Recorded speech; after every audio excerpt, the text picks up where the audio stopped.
शुरू होती है।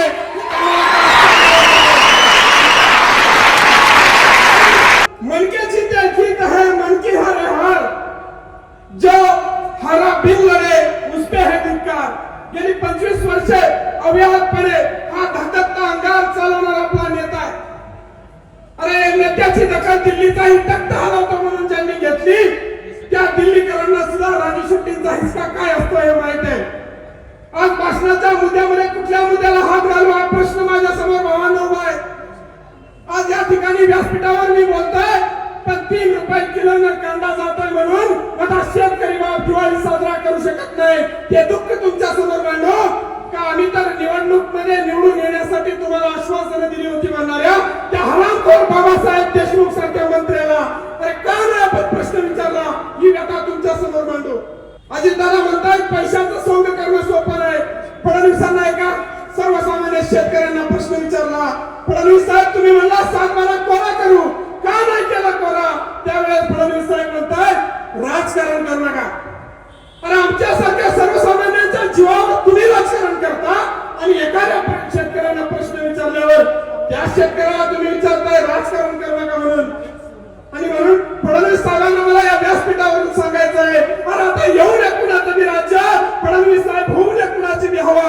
तुम्ही मंगळावर जावा, तुम्ही चंद्रावर जावा, तुम्ही पैशाचे टंक लावा, पण एक मात्र लक्षात ठेवा उंच उंच उडायला जशी शिकवते या महाराष्ट्राची माती खोल खोल गाडायला त्या मातीला नसते कुणाची भीती। तुम्ही फक्त एकदा आदेश द्या, पुन्हा एकदा या राजू शेट्टी साहेबांचा शेतकऱ्यांच्या हिताचा विचार संपूर्ण महाराष्ट्रामध्ये घेऊन जाण्यासाठी आमच्यासारखी तरणीमान फौज पुन्हा बाहेर पडू इच्छिते।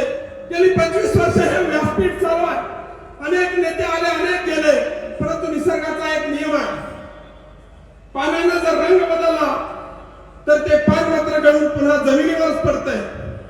त्यामुळे कोण आला कोण गेला याचा विचार आपल्याला करायचा नाही।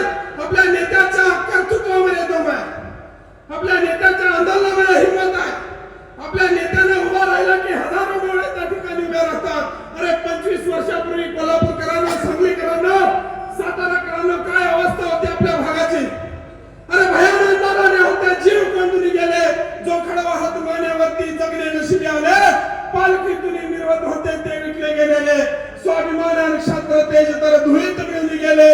अरे स्पर्श राजू शेट्टींचा झाला आणि पेटून उठली माती, बिल्लेधारी लाख मावळे वीर प्रगटले भोवती, असे लाख मावळे पुन्हा एकदा या मातीमध्ये निर्माण करणारी कोल्हापूरची क्रांतिकारकांची माती आहे।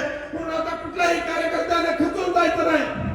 From nobody to somebody and somebody to extraordinary असा आपला नेता आहे। आम्ही निर्माण होण्याच्या आधी काहीच नव्हतं, काहीतरी कर्तृत्व केलं आणि मग असामान्य असं नेतृत्व या देशामध्ये निर्माण झालं। ते नेतृत्व दिल्लीमध्ये पाहिजे। आज साहेब शेतकरी पोरका झाल्याची भावना आहे।